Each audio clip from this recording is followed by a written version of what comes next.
ఎలా పసిగడతాడో తెలియదు, కానీ ఒక ప్రత్యేకమైన గిఫ్ట్ అది.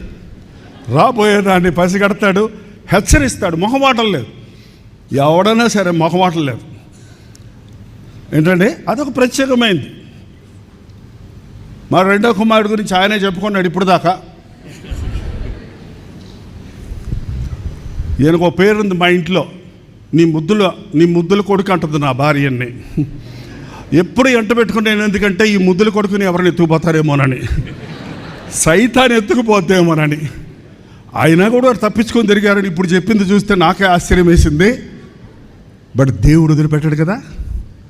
ప్రార్థనతో పెంచిన బిడ్డలు పాపాన్ని రుచి చూస్తారేమో కానీ పాపంలో బతకలేరు, తప్పిపోతారేమో కానీ దేవుడు విడిచిపెట్టడు. నా భార్యకి ఇచ్చిన వాగ్దానం ఒకటే చెప్పొద్దు, తను ఎప్పుడు అర్ధాంతరంగా అకస్మాత్తు మరణము కొరకై నీవు బిడ్డల్ని కనలేదు, నీ బిడ్డలకు ఏక హృదయము ఏకాత్మ ఇస్తాను. అదే పట్టుకుంటాం అంతే.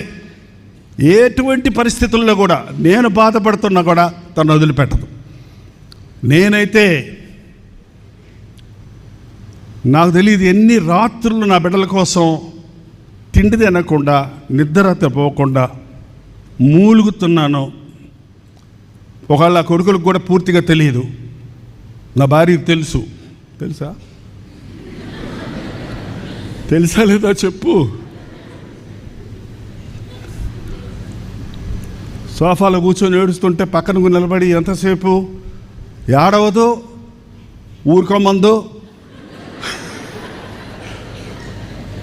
నా ఫీలింగ్కి నా కళ్ళ మీద కారిపోతుంటాయి నీళ్ళు, కాళ్ళు వాసిపోతాయి, తన కంటమ నీటి రాదు, స్తంభంలాగా నిలబడద్దు ధైర్యంగా. ఊరుకోండి అంటది మధ్యలో మాత్రం. ఎప్పుడన్నా దేవుని కృప అండి నా పట్ల, నాకు ఇచ్చిన భార్యను బట్టి, నా ముగ్గురు కుమారులను బట్టి ఐఎమ్ ప్రౌడ్ అబౌట్ యూ. మరి రాజ్ ప్రకాష్ గురించి నేను చెప్పక్కర్లేదు, చాలా మంచి చూడనబడే.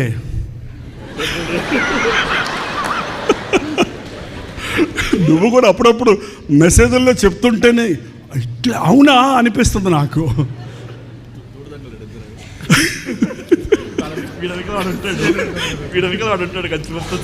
బట్ ఏదేమైతేనే ముగ్గురు దేవుని ప్రేమతో పట్టబడ్డారు, దేవుని సేవలో సాగుతున్నాడు.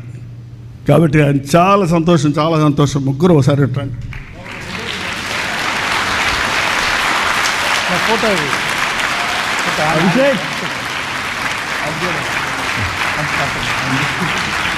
చెట్టు అడిగినా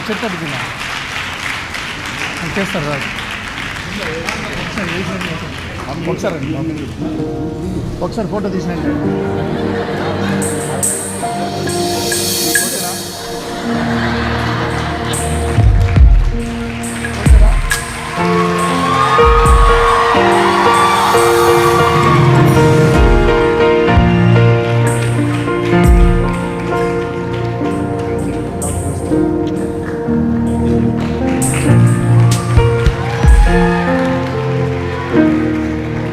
కూతుర్లు కూడా రావాలండి పైకి. మీరు లేకుండా కంప్లీట్ ఉండు, వాళ్ళు వస్తారు. రండి నువ్వురా. అయ్యో వదిన తీసుకురాలదా? ఓ పిల్లలకి ఎగ్జామ్స్ ఉన్నాయట ఇవాళ. రాజ్ ప్రకాష్ ఇప్పుడు తీసుకొచ్చాడు. జోన్ పిల్లలకు కూడా ఎగ్జామ్స్ ఉన్నాయి. So they could come. Okay, కనీసం ఉన్నోళ్ళు రండి, ఇచ్చుంటే బాగుండేది. పిల్లలు లేకపోయినా మీ ఇద్దరు వస్తారనుకున్నా. ఒక విషయం మీకు తెలియదండి, వీళ్ళిద్దరూ గ్యాంగ్ తోడు దొంగలు. ఒక్క పాయింట్ చెప్పాలి. ముందు రాజు వెళ్ళి మాట్లాడొస్తాడనమాట, నెక్స్ట్ మైకిల్ వెళ్ళి కొట్టొస్తాడనమాట. మైకిల్ నేను వీళ్ళు సాక్ష్యాలు చెప్పాను. ఎందుకు చెప్తానంటే ఒక మాట చెప్తానండి, I tell you one thing. ఈరోజు మీరు చాలామంది మమ్మల్ని ప్రేమిస్తున్నారు, అభిమానిస్తున్నారు.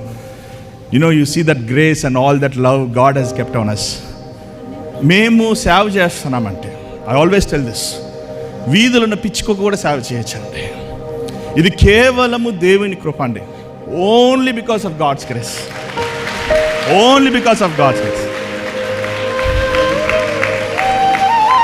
ఈరోజు ఇక్కడ ఎవరైనా ఏ విధమైన దురభ్యాసాలకు కానీ, ఏ పాపానికి కానీ, ఎంతగా దిగజారిపోయిన యవనస్తులు కానీ, పెద్దవారు కానీ, ఇప్పటికే నడి వయసు వచ్చిన వాళ్ళు కానీ ఉంటే, ఈ సాక్ష్యము, ఈ కుటుంబ సాక్ష్యము, ఈ మైకేల్ పాల్ సాక్ష్యము మీకు చెప్పేది ఏంటంటే, మైకేల్ను మార్చిన దేవుడు నిన్ను కూడా మారుస్తాడు, గొప్ప దైవజనుడిగా తీరుస్తాడు.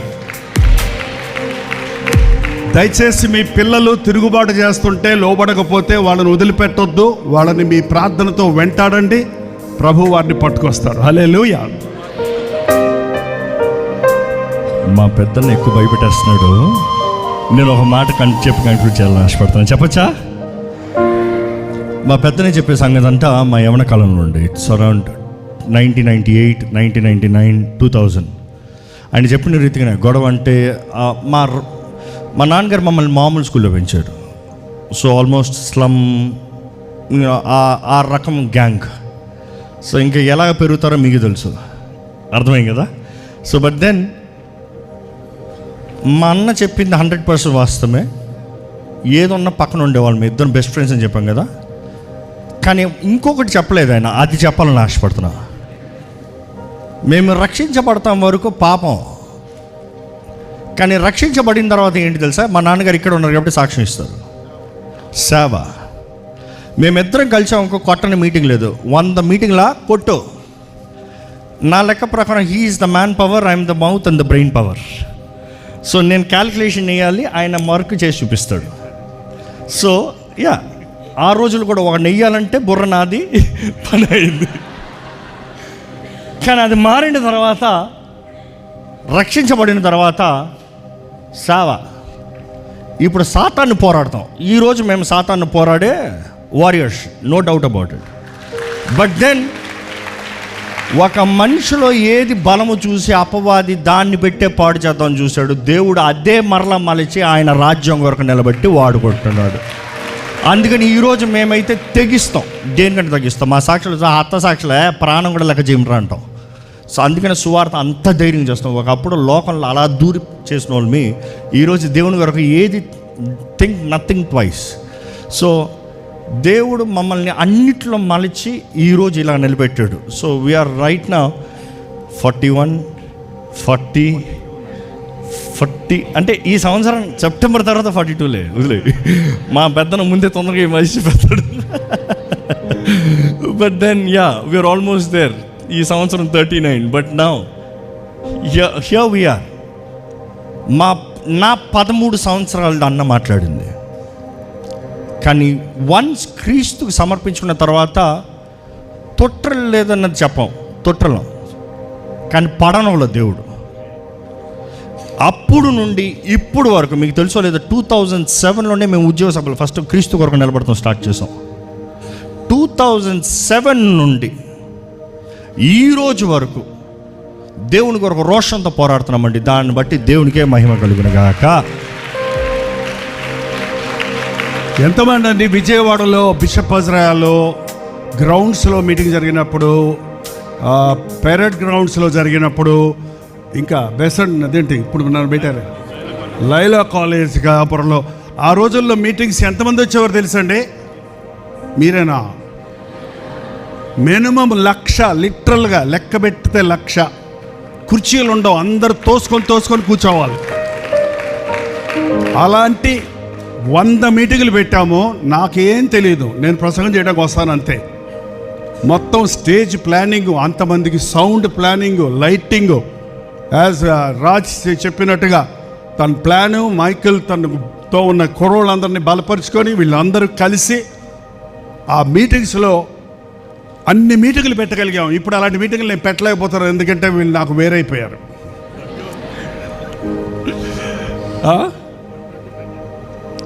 అదే సాలిడ్గా అప్పటికి 2016కి 100, ఆ తర్వాత మళ్ళీ పెట్టాం అనుకోండి. కాబట్టి ఆ రోజుల్లో మీటింగ్లో జనాలు ఇప్పుడు రావట్లేదండి. అప్పుడు వీడియోలు ఉండేవి, సెల్ ఫోన్లో, సోషల్ మీడియా ఉండేది కాదు, టీవీ ప్రసంగం నేను ఒక్కడే వచ్చేవాడిని తీసే టీవీలో. ఆ రోజుల్లో ఆ టీవీ ప్రోగ్రామ్స్ విన్నవాళ్ళు చుట్టుపక్కల ఊర్ల నుంచి వచ్చేవారు. విజయవాడ అంటే విజయవాడ వాళ్ళు కాదు, 300-400 ఊర్ల నుంచి వచ్చేవారు. సో అవన్నీ చేయగలిగానంటే అంత సేవ చేయగలిగానంటే నా కుమారులు నా పక్కన ఉన్న మూలానే. నేను వీడియో ఎడిటింగ్ అవన్నీ పిల్లల దగ్గర నేర్చుకొని నేను మొదలుపెట్టా. టెలివిజన్ ప్రోగ్రామ్ వెళ్ళిందంటే ఇన్ని ప్రోగ్రామ్స్ ఇప్పటికీ 6 భాషల్లో వెళ్తున్నాయి. వీటన్నిటికీ దేవుడు నన్ను పిల్లల్ని వాడుకున్నాడు. వారికి ఇచ్చిన టాలెంట్స్ వాడుకున్నారు. ఇది వాళ్ళు చెప్పిన బోటు టీనేజ్ వాళ్ళు బిఫోర్ లోతుగా సేవలో ఇన్వాల్వ్ అవ్వకముందు చెప్పిన సాక్ష్యాలు. ఆ తర్వాత ఇటువంటిదేం లేదు. ఆ తర్వాత ఎలాగో లోకంలో ఏకమనసుతో వారికి ఉన్న తలాంతుల్లో ఏదేదో చేయాలనుకున్నారో వాటికంతే ఎక్కువ తెగించి ఇవాళ దేవుని కోసం ప్రయాసపడుతున్నారు. అది నాకు ఎంతో సంతోషంగా ఉంది. మీకు సంతోషం లేదా? నేను చెప్పడం మనకు అర్ధరాత్రి అయిపోయింది. హాల్ వేరే ఖాళీ చేయాలి. సో మనం ముఖ్యమైన ఏది నేను ఎప్పుడు ఏం పట్టుకొస్తాను సరే కదా. బాబు గారు దైవజనులకి సన్మానం చేస్తున్నారు. చేతులు కూడా చెప్పలు కొడదాం హృదయపూర్వకంగా. వారు ఈరోజు ఇక్కడ ఉన్నారు కాబట్టి మేమందరం దేవుని సన్నిధిలో ఉన్నాము.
ఇక్కడ దైవ సేవకులు, ఎల్డర్స్, విశ్వాసులు ఉంటే మీరు కూడా మీ చేతులు చాపి మైకల్ పాల్ని 40 సంవత్సరాలు దేవుడు బాగా సిద్ధపరచుకొని ఎప్పుడైతే 40 సంవత్సరాలు సకల విద్య ప్రవీణుడిగా మోషే పెరిగాడు, ఐగుప్తులో పెరిగాడు.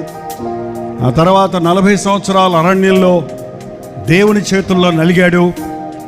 ఆ తర్వాత 40 సంవత్సరాలు దేవుని చేతుల్లో బలంగా వాడబడ్డారు.